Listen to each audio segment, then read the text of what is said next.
Welcome everyone. Thank you so much for coming out this evening to our panel presentation on teaching and volunteering abroad. My name is Kelly Nelson. I'm an advisor in the International Center's Education Abroad Office, where I work with students who are interested in doing teaching and volunteering abroad opportunities over the summer, as well as global study and postgraduate opportunities. I myself am a past participant of a teaching program. I participated in the Fulbright Teaching Assistantship Program in between undergrad and grad school, and I taught English in Germany for a year. The deadline for the Fulbright for the 2014-15 academic year has unfortunately already passed, so if you're interested in doing this sort of thing next year, that won't be possible, but you can always apply for the Fulbright in the future. There are Fulbright teaching assistantships in over 65 countries now, so they're really all over the world, and they pay for your expenses, so it's also very cost effective. And if you want to find out more about the Fulbright program, I did include a link under my name on the agenda that I hope you all picked up in the hallway. So tonight's event is one of several events that are part of the International Career Pathway Series. This is our 11th year of doing the International Career Pathway Series, which is very exciting. The series is actually going to be wrapping up in the next couple of weeks with upcoming sessions, including tomorrow evening's Peace Corps in Your Global Career, so I hope you'll join us for that if you're thinking about Peace Corps. And of course, the International Opportunities Fair, which is tomorrow between 2 and 6 p.m. in the Michigan Union Ballroom and Pendleton Room, so right upstairs. We hope to see you all at the fair if you are able to come. It's a come-as-you-are casual fair, so there's no need to come in a business suit with a resume, so just come on in between classes in whatever you're wearing to class. There are about 60 organizations signed up to be at the fair, so we have a really great turnout. The organizations offer a wide variety of work abroad opportunities, including volunteering, internships, post-graduation work abroad, study internship programs, teaching English abroad, and some career work as well. So really a wide range of organizations will be there. And all of the organizations we're discussing tonight will also be in attendance at the fair, I think with one exception. Amigos de las Americas will not be represented at the fair, so if you have questions for Jan, you want to ask her this evening. Tonight we have 8 panelists who are going to be representing a total of 8 different organizations, so we have a lot to get through, and this event is scheduled for an hour and a half, so I'm going to ask our panelists to speak one right after another, and we'll hold questions until the end if possible. I've asked our panelists to prepare answers to 4 main questions.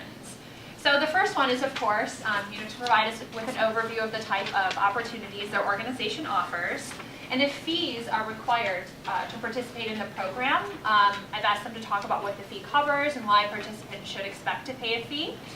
The panelists will also be discussing the support that their program offers, both pre-departure and in-country. And then all of our panelists are going to give us some general advice on what they think people should consider when choosing a volunteer or teach abroad program. And for that one, they're not only going to be talking about their own programs, but kind of just in general, because they're all very experienced with these types of programs. So the first section of tonight's presentation is the short-term volunteering and internships abroad section. So our first 4 presenters today are representing organizations that offer short-term volunteer and internship abroad opportunities. I should mention that some of these very well could be teaching opportunities. These opportunities are very often flexible in terms of their start date and their duration, so they tend to be perfectly suited for current students or returning students, and also graduating seniors or graduate students. So these will hopefully be of interest to all of you in the room today. Our first speaker is Jan Afonso, who is a Global Programs Coordinator in our School of Kinesiology, and she has a lot of experience with a program called Amigos de las Americas, which offers opportunities in Latin America, and I will let her explain the rest. Okay, so for the overview of Amigos de las Americas, it's an organization that has been around for 50 years. They're coming on their 50th anniversary. And when I became involved with the organization, it was only about 12 years old at that time. Actually about 10 years. I remember we bought mugs that said 10th anniversary and sold them for fundraisers. So it's been around for a long time. And it's an organization that has really sort of progressed as these types of organizations have progressed to one kind of model of service toward another kind of model that's more appropriate, that we now understand how to do service better, I would say, than we did then. So back when I participated in the program, as shocking as it may sound, I actually was vaccinating children. I was age 16, and I was in Colombia and in Nicaragua, and I was vaccinating children. And it was considered, amazing. And I studied, trained all year at the University of Arizona Medical School. We vaccinated each other. We never gave vaccinations to oranges. And, we kind of thought, we're doing this right. We're going to serve. We're going to help people. We're building a wall of immunization to keep measles out of this community and later to keep polio and other diseases out of the community. And it seemed like a good thing. But over time, we have now learned, we've come to a point where we understand that it's not appropriate for someone to go at age 16 and vaccinate people. I hope and pray that I did no harm. I don't think that we did, and I think we were lucky that we did no harm. But the last question we're supposed to answer here for what would you look for in a program, it's the only reason I sort of tell you the not perfect side of what I've done is it's very important for you to be on the lookout that you don't select an organization that is leading you into a situation where you might do something that's not considered appropriate, that you don't have certification to do. So I'm, airing my own dirty laundry, admitting that I was an offender. I'm not judging, I'm just trying to teach you that we understand now that this isn't appropriate. So when you look for a program that you can tell understands where the appropriate ethical boundaries are and that you should not cross them. Thankfully, Amigos was one of the very first organizations that began to realize that this wasn't the proper form of service, it wasn't really ideal, and they quickly moved into a positive asset, community-based model. So they're one of the leaders now in the best type of a model that you follow in a service program. So nowadays, if you were to go, you would be in a fabulously designed program that's doing everything really well and following all the finest principles of service. So I would really encourage you to consider them and to look at them as a 50-year organization that over time has come to represent everything that's good about service. So what they are, it's an organization that sends volunteers abroad to be parts of community-based operations. In every one of the sites, there's an existing organization that exists year-round, and the volunteers go in and they help with these sustainable projects. Often the partners are the Peace Corps or Plan International, very respected organizations, so the participants are able to work with these nonprofits, NGOs, and see how they operate, and they're in contexts where they're really able to learn a lot. So the projects range from nutrition and food sovereignty type projects in Oaxaca to sports and creative expression project in Santiago in the Dominican Republic. You might be digging latrines in Paraguay. You might be working on community health in Peru. Throughout Latin America, some really interesting projects. I think one of the things that distinguishes Amigos de las Americas, in addition to it being very well designed and organized and following all the proper principles, it also really puts you in a position where you're developing stellar leadership skills. If you were to take experiences and put them on a spectrum from very controlled, where everything is provided for you, all the structure is given to you, which is the right format for a lot of people, and that might be the right format for you. But if you were looking at that spectrum from that very managed and controlled for you to sort of the X Games on the other side, you're going to find Amigos really over close to the X Games side. There's going to be some structure, but you're going to be given a lot of freedom to make decisions and to determine how your project will be carried out, to observe all of the positive features of the environment in which you're working and utilize them to make a difference. Even if it's not exactly what you originally thought you were going to be doing, you can adjust. My own daughter ended up going with Amigos. She just graduated from the U of M in May, and I just put her on a plane to Brazil for a year or 2 years yesterday. She ended up doing Amigos herself, and she worked in Paraguay, and she built adobe stoves in Guarani huts, where formerly they had been cooking directly on open fires in the kitchens, and there were no ventilation systems, so women were suffering from respiratory and eye illnesses. And so the building of the adobe stoves was a project that was being managed and organized by the Peace Corps. And it had both the public health aspect and the prevention of deforestation aspect to it. And so, she was able to be folded into this project. And the materials didn't arrive for the first 3 weeks that she was there, so she ended up becoming involved in a project working with the youth to sell little friendship bracelets that they ended up making.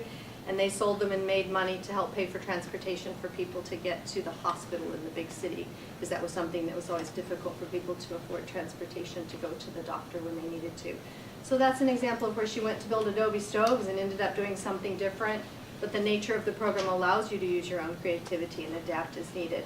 And anyone on this panel will tell you that the kinds of things that you do in these sorts of programs, it's usually not plan A or plan B or C, D, E, F, G, or H, somewhere around element OP.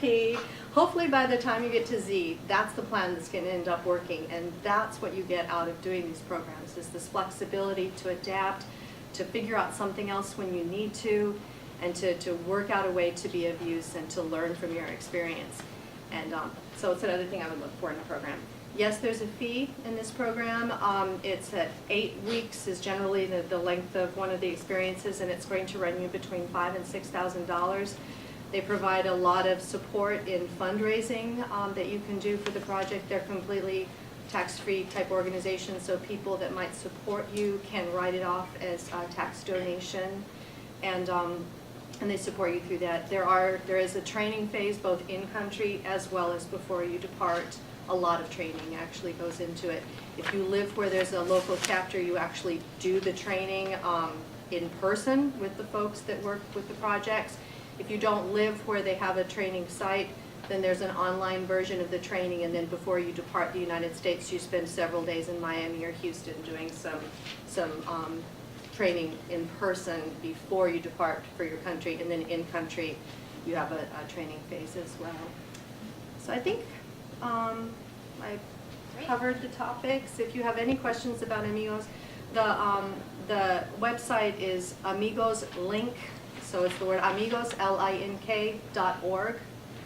And I was asked to talk about the short-term volunteer experiences, which I just did, but they also now have full gap years for college students, and in Colombia, in Ecuador, and in Brazil. You could go for a full semester or a full gap year as well. So if you're interested in those, let me know. Okay. Thanks, Jan. Sure. Our next presenter is Courtney Greene, who is from the organization Cultural Embrace by API, and they offer a wide range of volunteer, internship, and teaching programs. And so I'll let her give you the overview now. Okay, great. And can you guys hear okay? Perfect. Okay, well, as Kelly mentioned, I work with Cultural Embrace. It's a division of API, which is a broader organization that also does study abroad programming. And Cultural Embrace is all about experiential education. So as Kelly mentioned, we focus on work, intern, volunteer, and teach programs. And there's also a special category that we call language living. So I'll talk a little bit about those in a minute. I think it's important for you to have a little bit of history about Cultural Embrace. We actually were founded by my colleague, Emlyn Lee. She's still our managing director of the Cultural Embrace division. And basically, after the terrorist attacks of September 11th, really what Emlyn saw was America kind of closing its doors to the outside world. And she believed that instead of believing the myths and the stereotypes about what was happening in other countries, it was important to find ways to allow Americans to have meaningful interactions with people from other countries and cultures. So she created Cultural Embrace as a means of introducing students to countries all around the world, off the beaten path, not just mainstream Europe, where Americans are more used to traveling and studying, but areas that were previously seen as potentially, maybe even dangerous for Americans to travel to. So she created all these new programs with the idea of if you talk one-on-one with another person, it's going to dispel those stereotypes that you might have about that particular host culture. And that continues to be our mission, is opening doors and opening hearts as individuals get to know one another and work side by side to improve the lives of particular communities and societies where they're working. So now Cultural Embrace is basically on every continent, except for in Antarctica. We will leave that one out for now. But we do have programs in Africa and Asia and Latin America and Oceania, as well as Europe. So there's a wide array of countries to choose from. The volunteer and intern programs tend to be, I guess, the more expensive of the options out there, because those are the unpaid options. And what you end up having to pay for is your own living expenses, because of course you're giving your time and energy to a host community, but that host community may be disadvantaged economically in one way or another. So of course they're not able to provide you with the support you would need to pay for your living expenses and your meals. So you, as part of your program fee, are paying for your own expenses. Those placements for volunteer opportunities can be as short as 1 week.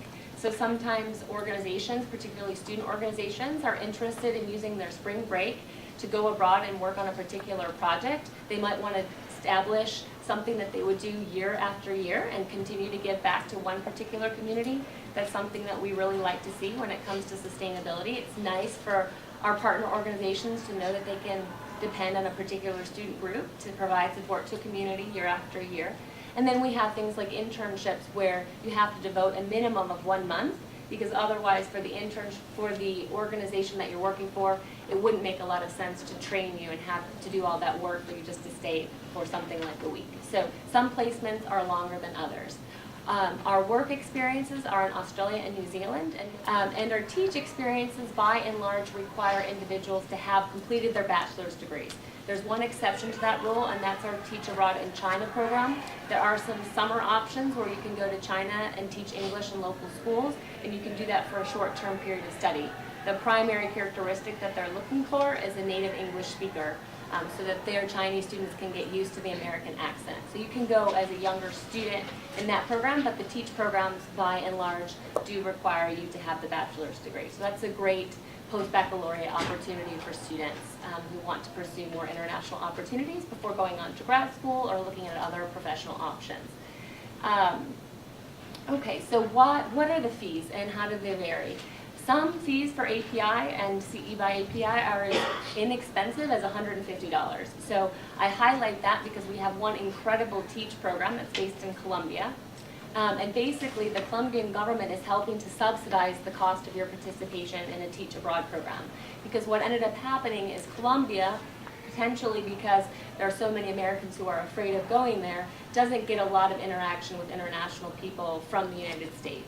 And what they're looking to do is bring native English speakers to Colombia to teach English, because right now Colombia falls at the very bottom of Latin America in terms of the number of English proficient speakers that there are in the country. And they really want to resolve that issue and be able to attract international organizations to the country. So they see Americans as this great source of English skills, and they want to get to know us and know about us. So that can be an incredible opportunity at a very reasonable price for students. And then it goes all the way up to something like $3,500 to $4,000 for certain programs in a European context. But I generally try to tell students that the longer you stay abroad, the more affordable most programs become. Because what you're doing when you're paying for a volunteer experience, in part, is paying for the administrative fees of getting everything set up for you, all the logistical arrangements that have to be made for you to have a placement, your housing, and then basically if you were to extend that experience longer and longer, the only thing you're having to pay is your housing, and so you're not paying for that administrative fee over and over again. So really by making it a longer experience, you can help to defray the cost that you're paying, maybe on a daily or a weekly basis, if you want to think about it like that. I think one reason why people would choose Cultural Embrace, for example, or why would you choose to go abroad with a provider program as opposed to going independently, is basically for the security it offers. There is something to be said about the fact that many of you may have already studied abroad, you may have amazing language skills, but it doesn't necessarily mean that you understand the professional context in the host country where you wish to go. And it doesn't necessarily mean that you have professional contacts in those areas. I studied abroad myself in Ecuador, but I wouldn't necessarily know where to start if I had wanted to get a job there upon graduation. So one of the great things about CE is we get you connected to different contacts in the host countries that you're interested in going to, and many of our volunteers and interns may establish connections once they're there that allow for a longer-term paid placement. And in fact, that turns out to be very true for a lot of our Teach placements, because once you've gotten experience under your belt, you've been a teacher for a year, even though you may not have an education background in terms of your schooling, you have the personal experience to go out and get a different type of teaching job once you've completed that. So I have heard from students who wanted to do Teach for America, and since they knew that program was so competitive, they wanted to go abroad and gain some skills in teaching before they came back and volunteered here within the United States. So that can be something special. So really, you can find program prices that run the gamut, and you want to think in terms of what is your budget. And that's really one of the three questions I think you should ask yourself when you're considering, what should I think about before I go abroad? The first really is a pretty elemental question, and that is, what am I trying to get out of this experience? And what skills and talents do I bring to the table that I can contribute to a host community? That's really important. All of our programs are really seeking to increase intercultural understanding, but also to have a valuable contribution for our host communities. So you really need to think, what is it that I can bring, how can I help, and how in turn can I learn from this experience? Once you've analyzed that, we can help push you in the right direction. So you may think, ooh, I really want to go off to Brazil, but you've never studied Portuguese and you have a lot more Spanish skills, and we have a great option for public health majors in Guatemala. So we might push you to go a different route, and that may end up to be a better fit for your goals and your needs, and that of the host community in particular, and that can be really important. The second question is really, how long do you have to stay abroad? Because depending on how long you have, that can determine what elements you have access to. So as I mentioned, volunteer programs can often be really short-term experiences, whereas internships, generally you're contributing more to the organization and you'll potentially have more options should you choose to stay for 6 months to a year. And definitely with teach experiences, usually the minimum, with the exception of China, is a full semester of teaching or 2 full semesters of teaching. Otherwise, for the school, it's too much of a commitment on their behalf to have you come for a short period of time. So that's another element you should look. And then last, of course, as I mentioned already, is that budget piece. You're always going to want to think about how do you offset the cost of the experience.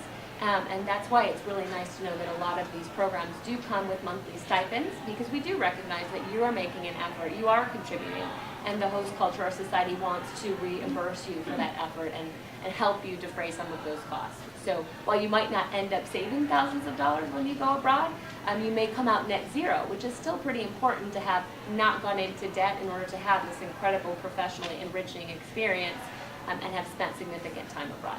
So I hope you'll come to the fair tomorrow and talk to me more about the opportunities that we have at CIEE. Great. Thank you, Courtney. I did want to cut in before we get to our next panelist. Since a lot of these types of programs do have program fees, it's completely normal for all the reasons that these ladies have just explained. I did want to let you know that for those of you who are continuing students or are planning to do this while you're a current student, you would be eligible to apply for funding to cover these experiences. And a variety of offices on campus offer funding to cover internship and work-related expenses. So we have information about this on our website, on the International Center's website. We have a handout about it in our office if you want to stop by and get the hard copy handout. And then we had a session on this topic earlier in the International Career Pathway series, and we actually recorded it, and it's on our YouTube channel, which is Go Abroad. So if you search for that, you can watch it as well. So. And on to our next presenter, Katie Goldberg is representing an organization called Experiential Learning Abroad Programs, otherwise known as ELAP. Wonderful.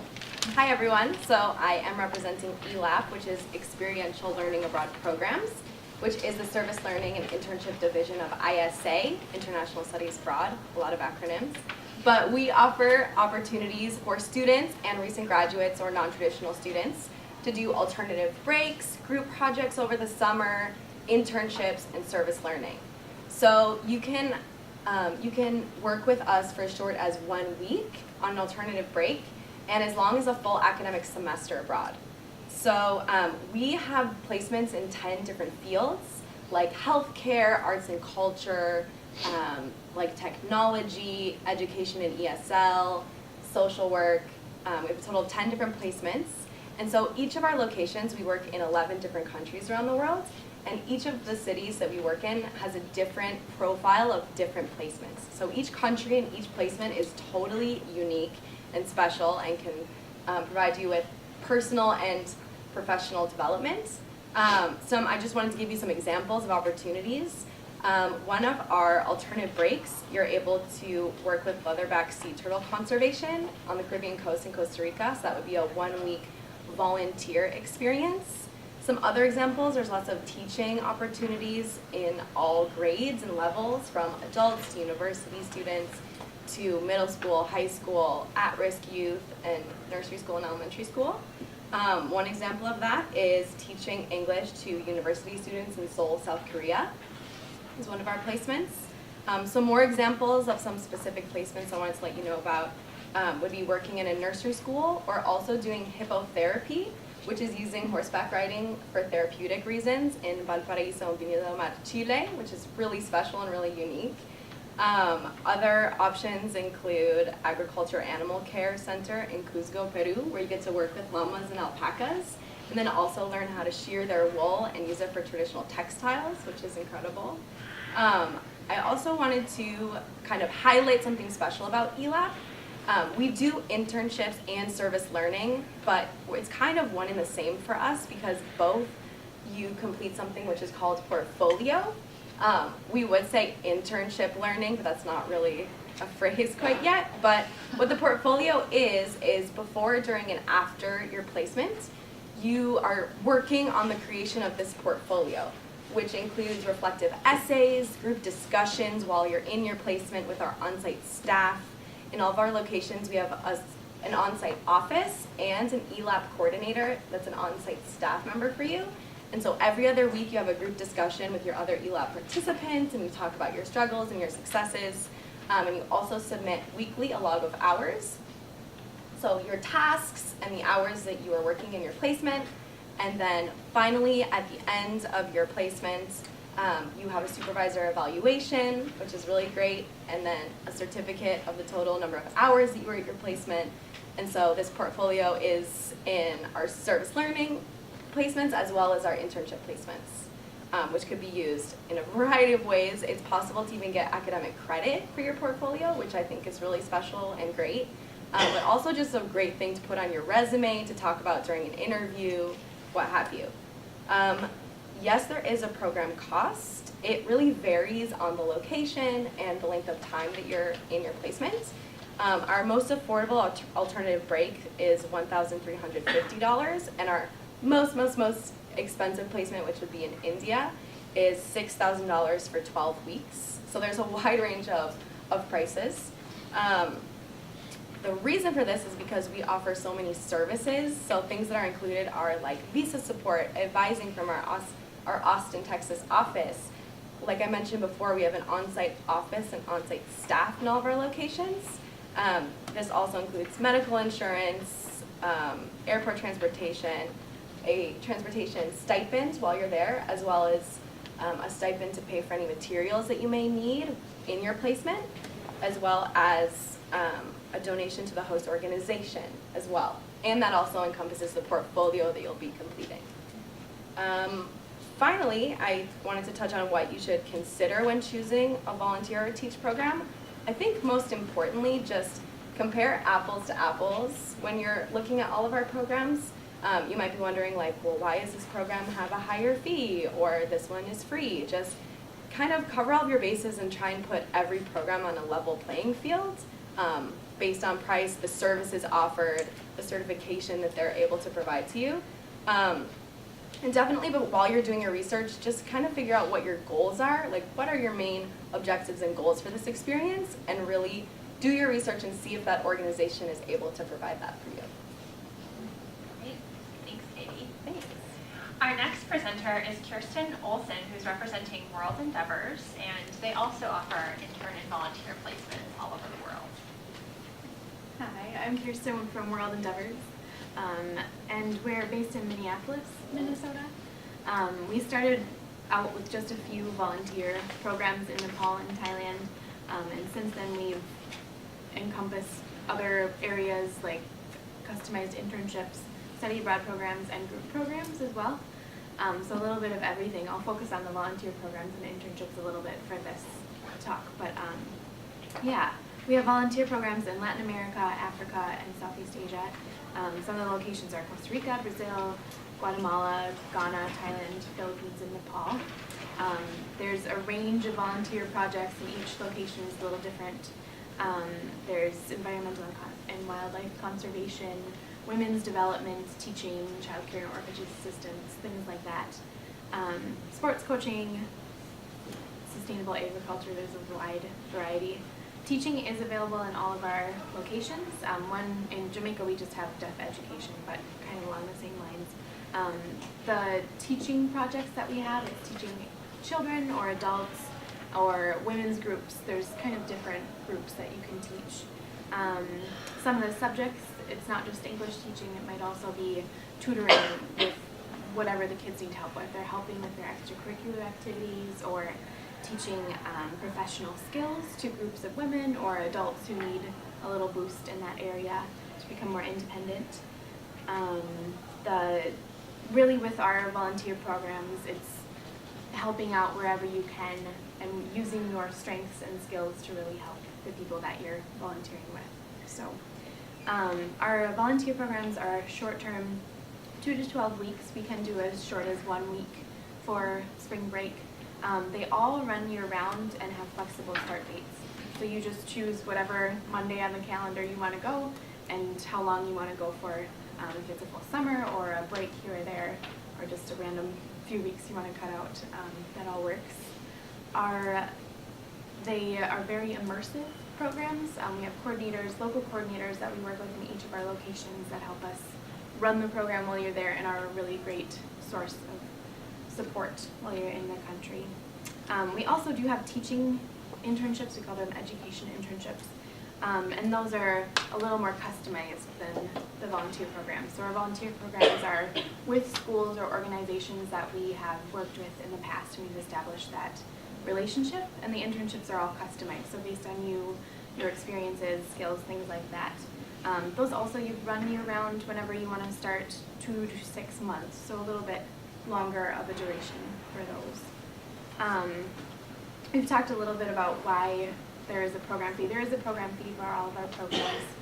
We try to keep it as affordable as possible so as many people can go on our programs as possible.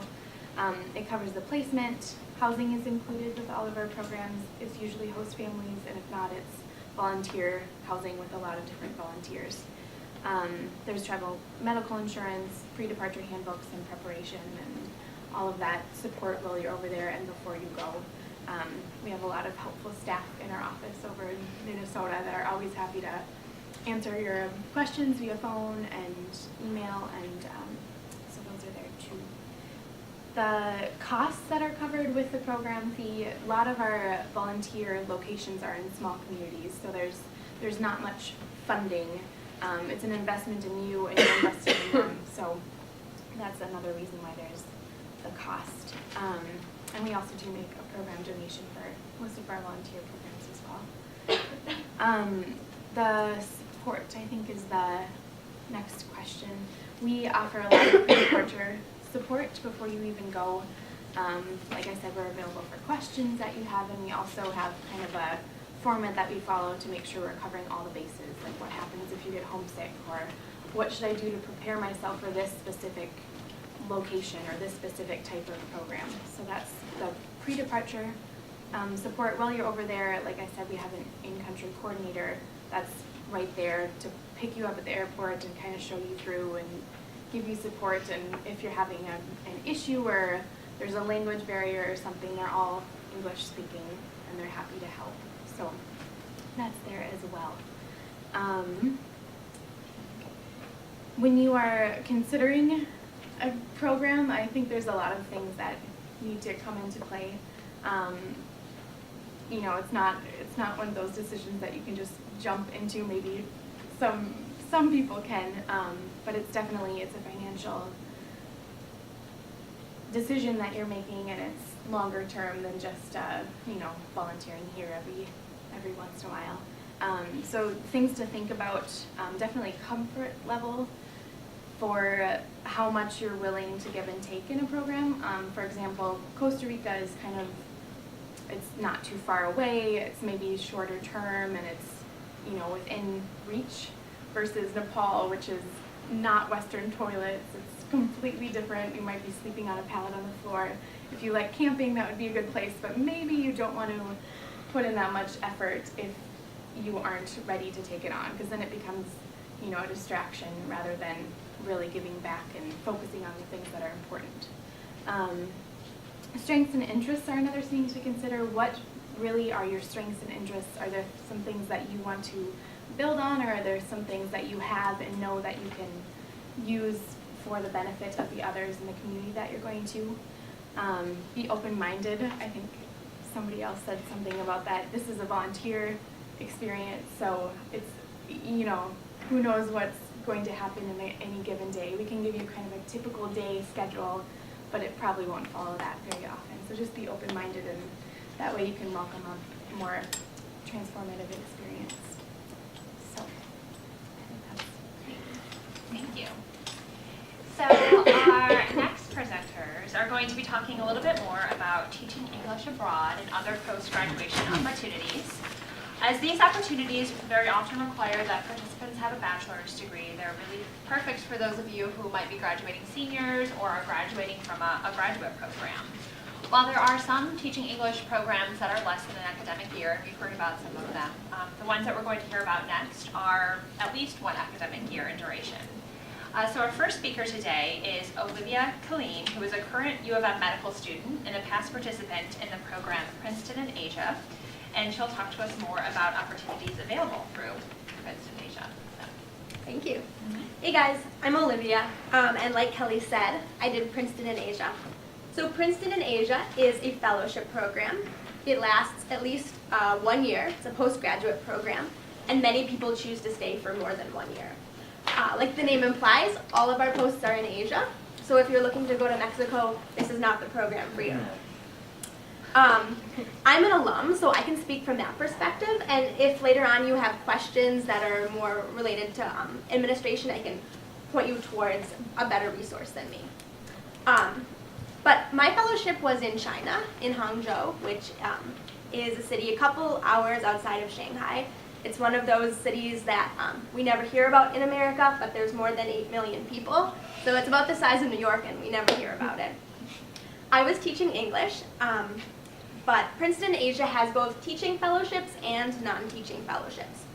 So their motto is about building bridges between East and West. And so it's very service-oriented. And the goal is to match the needs of these host organizations with the skills and talents of young graduates. There are more than 165 fellowships offered in 21 different countries. So we're talking Kazakhstan, China, Malaysia, Tajikistan, pretty much you name it in Asia, and they have a fellowship there. And it's a whole range of things. While I was teaching, they also have things in development, media, business, primary school, university teaching content like economics at a university level versus teaching English at a university or primary level, environmental NGOs, women's rights organizations, public health, advocacy, copy editing in a journalism capacity, so a whole ton of things. Just to give you a sense of the diversity, while I was teaching in China, one of my best friends was working at a law firm in Hong Kong, and another one of my best friends was working at an environmental NGO in Laos. So a really wide range of things. In terms of fees, there is a $50 application fee, and that application, just for your information, is due on November 16th, so coming up pretty soon. Beyond the application fee, if you decide to join, there's an $150 fee, and that covers, if you're a teacher, it covers your teaching certification. So that's actually a class that you'll take and get certified while you're still in the US, a teaching certification. And then there's a $350 fellowship fee. And the reason that there are these fees, so I guess the bulk of it would be about $550 if you add the application fee. The reason there are fees is that Princeton in Asia is a nonprofit. While it's housed at Princeton University, it's not funded by Princeton. It's funded by donations from alums. And so this $500 goes a long way to paying for your training and also paying for the support you'll get while you're in the country, as well as paying for your travel insurance. So in terms of the support that you get, first of all, while you're in the US, there is an orientation. So everyone will go to Princeton for their orientation. If you're teaching, you'll have your teacher training. And then once you actually get to Asia, there's a Princeton in Asia office in Singapore, which I found really helpful that I didn't have to wake up at 2 in the morning to call the office in Princeton if I had a question. I could do it in my own time zone. So that's nice to have someone actually located in Asia who can be there and help you troubleshoot if necessary. Another support thing is that the directors of the programs try and visit each post every year. And they'll sit down with you and your boss or your colleagues at your host organization and talk through the the relationship if there's any issues or problems, and make that relationship like a really well cemented one. So I really appreciated that when I was there. Another support thing that I think is underrated is the couch surfing network. Everyone in Princeton and Asia kind of has this like real desire to travel beyond the country they're located in. So I literally couch surfed from Singapore up through Malaysia, Thailand, Laos, and back into China, just sleeping on other fellows' couches every night. So the ability to travel for cheap on this program is amazing, just because of the network of fellows. And finally, there's a really well-established alumni network, which I've personally utilized since I've been back here when I'm looking for jobs or when I was exploring medical schools. And so that network is something I appreciate. But I do want to make the point that in terms of support, this is definitely, I think you put it like the X Games version. This is definitely more on the X Games side. Princeton and Asia definitely doesn't really hold your hand. So I think this is a great program for people who want to take initiative and are self-starters, because while they're there to help you, and if you need their troubleshooting, they're there, a lot of times they're going to encourage you to take initiative and work out the issues. So I think that's something to be aware of. So finally, in terms of what should you consider when picking a program, I would say there's tons and tons and tons of programs out there to get abroad, and some of them are really sketchy. And I've heard really bad stories from friends who have done programs that seemed amazing, you know, like I didn't pay anything, they didn't ask for my passport, I showed up, and like, so just really do your research, because you can have an amazing experience, but it's easy to tumble into something that you wouldn't want to be involved in.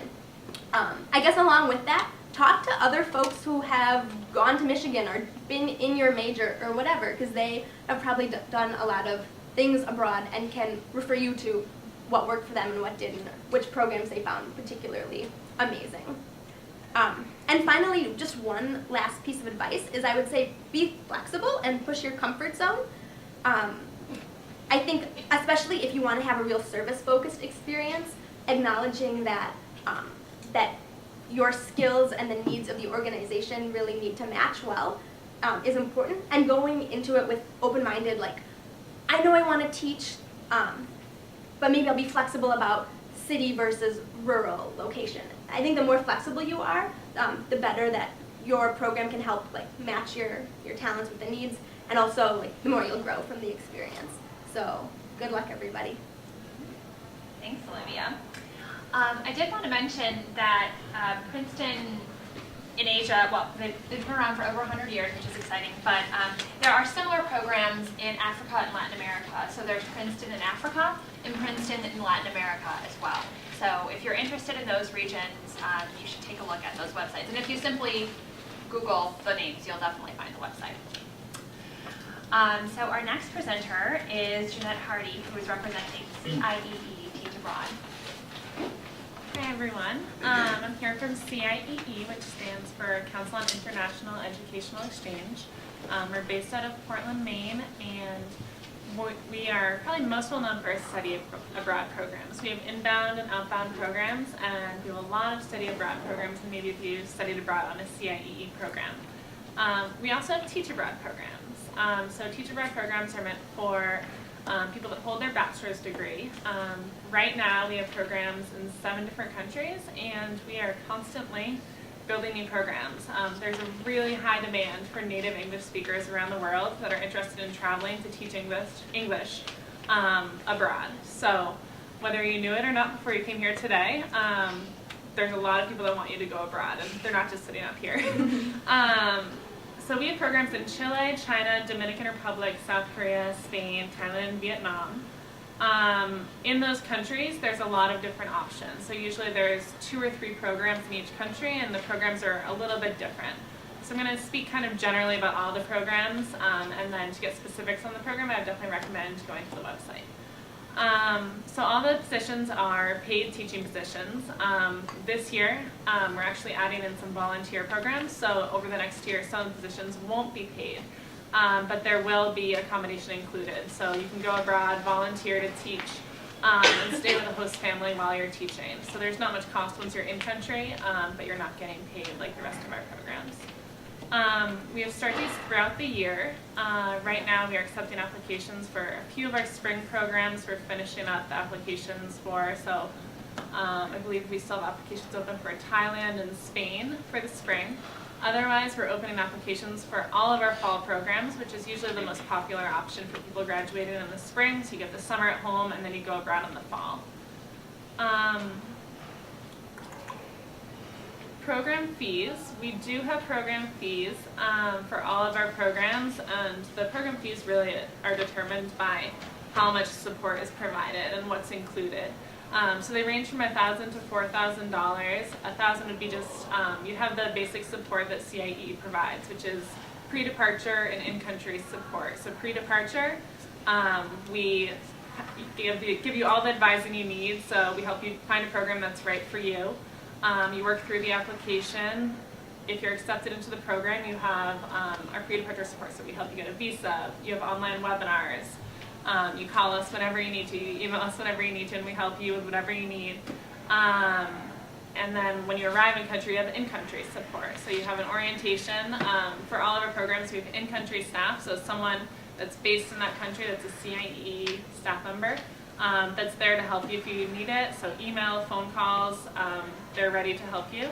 24-hour emergency assistance, usually out of our study centers. So our study abroad programs have study centers based in all these countries, and it's a whole office with faculty members, staff members, and they have an emergency cell phone that they pass around. So that's always in the hands of someone. So if something happens in the middle of the night, you have a number to call. You're also covered by INX travel insurance while you're abroad. So fees. Going back to that a little bit, the basic fees of $1,000 are covering all those things. It gets a little bit more expensive for some of our programs because for some programs we offer things like language immersion. So for our programs in Spain, you can go to Spain 2 weeks or 4 weeks early and take Spanish classes and live with a Spanish host family. So if your Spanish isn't quite where you want it to be before you go there early, you do that, and then you start teaching. So things like that will be a little bit more expensive. What should people consider when choosing a volunteer program? So I'm going to tell you a little bit about what I did, which is probably not what you guys are doing because you're sitting here, so clearly you put a little bit more thought into it than I did. But the way I taught abroad in Chile in 2010, about a year after I graduated from college, and I had a few jobs after graduating, decided it wasn't really right for me, and I needed to get abroad. I just wanted to go abroad. South America had always been on my list, so I booked a ticket to South America. I had friends down there. They were starting up a nonprofit. I just decided to go. Then I ran into someone who said, well, how are you going there and just going? You're going to run out of money in a month. And I said, oh, well, yeah, I'll just come back home. They're like, well, don't you want to get more out of it? Thought a little bit. Yeah, I guess that's a good idea. So I decided to teach English because it's a good way to earn money while you're there. And then you can do other things beyond that. So you can volunteer, you can find an internship, you can do language immersion in whatever way you want to do it. So for me, that was kind of how I fell into it, which I think is a good thing to think about because you should really think about your goals. Before, I think you guys have all thought about it a little bit. You're sitting in this room, so there's a reason that you're here. So definitely start reflecting on that and try and think more specifically about what you want to get out of the experience. I think we've all kind of mentioned that, that's a huge piece of it. So is learning Spanish one of your goals? Is it that you want to earn money? Because that should be, you should maybe consider a program in Asia. Is it that you want to serve? Is the service component important? So definitely think about those things. Timing is another part of it. So thinking about when you want to go and for how long. The CIEE programs range. We have some 3-month programs, some 5-month programs. Most of them are for the academic year, so 10 to 12 months. If that doesn't work for your schedule, you'd have to find a shorter program. And then finally, where in the world are you interested in traveling? I had always wanted to go to South America. Now in life, if I did it again, I would probably want to go to Asia. So just thinking about where in the world you're interested in traveling or where in the world you're not interested in traveling and thinking about that as you get started. Okay, great, thank you. Our next presenter is Katie Collins, who is a returned Peace Corps volunteer who served in Ukraine. She's also one of the coordinators of our Peace Corps office. She's going to talk to us a little bit more about teaching and volunteering opportunities through the Peace Corps. So hi everyone, thank you for coming. As Kelly said, I represent Peace Corps here on campus, and I'm a campus recruiter, and I also served in Ukraine from 2010 to 2012 as an English teacher, so I'd be more than happy to answer any questions you have about that. Just to give a little overview of Peace Corps, probably most of you know this, but it actually kind of started here at U of M, and so it officially started in 1961 when JFK stood outside these steps here at the Michigan Union and kind of gave his idea for Peace Corps, and Peace Corps, or U of M students were really instrumental in getting Peace Corps started in the very beginning, so that's kudos to the people who were here before us. And in terms of University of Michigan students, we as a university are one of the largest producers of Peace Corps volunteers, so you definitely have an edge when you're applying because the University of Michigan is highly regarded among the Peace Corps community, so if you're interested in applying, you kind of already have a leg up. In terms of what Peace Corps does, we have 6 program areas. Education is our largest one, but we also have programs in health, the environment, agriculture, community and economic development, youth development. So education, again, it's our biggest component, but there are other opportunities depending on your interests, whatever you're studying now and your work experience. There is certainly a job for you in Peace Corps. If some of those sound really great and you want to do all of them, usually you're always given a primary assignment within Peace Corps, but you are strongly encouraged, and pretty much everyone does this, they start up secondary projects within their service. And so I came in as an education volunteer, but I was really interested in HIV/AIDS education, and so I spoke with my director at my school, and we actually were able, through a grant, to build this Healthy Lifestyles Training Center. So depending on what your interests are, there's always room for collaborative projects that you can do. We work in over 70 countries, and so depending on where you want to go, there's definitely, again, a spot for you. I think we're on every continent except, of course, Antarctica and Australia. So, in terms of fees, Peace Corps is kind of a very unique program in the sense we are a federal agency, and so thank your parents for paying their taxes. You don't pay anything with Peace Corps, and so it's not only that you don't pay anything, but they pay your travel to and from the country, they pay for your health insurance while you're there. You'll get, I think it's about $7,400 pre-tax when you finish your Peace Corps service to help you adjust back into the States. It is a 27-month-long commitment, so that's definitely something to think about, but when you do return, you get kind of that lump sum of money, and then when you're there, everything is paid for. So again, your flight there is paid for, your health insurance, and you'll get a living stipend, and so Peace Corps will pay your rent, and then they'll also pay you to live there. And so I was making about $200 a month, which kind of sounds like nothing, but in Ukraine, that I swear I saved about $600 to spend on vacation just because the cost of living there was fairly cheap. And if you think about it, $200 is probably what someone would make who's supporting a whole family, whereas I was just there by myself and I wasn't paying my rent. So you are covered in that sense. And then in terms of support that you get pre-departure, and then when you're in the country, pre-departure, nowadays you'll find out where you're going about 4 months in advance, which definitely changed when I went. I found out 6 weeks in advance that I was going to Ukraine. So you'll find out about 4 months in advance where you're going. They'll give you a huge packet of information about the country, what to expect, what your job will be. So there's a lot of pre-departure support. You'll come as a group, and you'll train for 8 to 12 weeks, and so it kind of depends on what language you need to learn. I studied Russian, so I was in training for about 12 weeks. If you went to a Spanish-speaking country, you'll probably already come in with some Spanish level, and you don't necessarily need the whole 12 weeks of training. So you're trained in country, you typically are learning a new language or improving on your language skills. Even if you go to a Spanish-speaking country, chances are there are a bunch of different languages spoken there that you'll get a chance to learn. Once you're actually done with your training, you're kind of sent off to your site. Typically you're by yourself, so you're not necessarily with another volunteer. Sometimes I actually had 2 site mates where I was, but you're either kind of like geographically separated or occasionally close. Either way, you're connected through your cell phone, so Peace Corps does provide that, which is very nice. So you'll have 24-hour access to medical care and to security officers. So Peace Corps will have an office, typically in the capital city, where you can go. You'll have doctors on staff, nurses on staff, and their entire job is to work for Peace Corps and keep volunteers healthy. And then you'll have security officers who are there to keep you safe. And so you're able to access them 24/7. You can call them. And so that's a great support while you're in the country. And then there's a lot of in-service training. So if you're really gung-ho about learning foreign languages, which is great for Peace Corps, I had the opportunity to go to Russian camp in the summer when I wasn't teaching. I was able to improve my Russian, or I wanted to learn more about how to write a grant, and Peace Corps had a lot of great seminars about that. So there's tons of in-service training, and then extra language training. They paid for me to get a tutor, so I got to study Russian after I kind of completed that service and was at site. All right, so what you should consider when choosing. My lovely panelists have basically said everything that I wrote down. So what's your goal, I think, is a great question to ask yourself. How long do you want to go? Again, Peace Corps is 27 full months, and so that's a long time to consider. So if you're really geared up towards volunteer work, then it's a great option for you.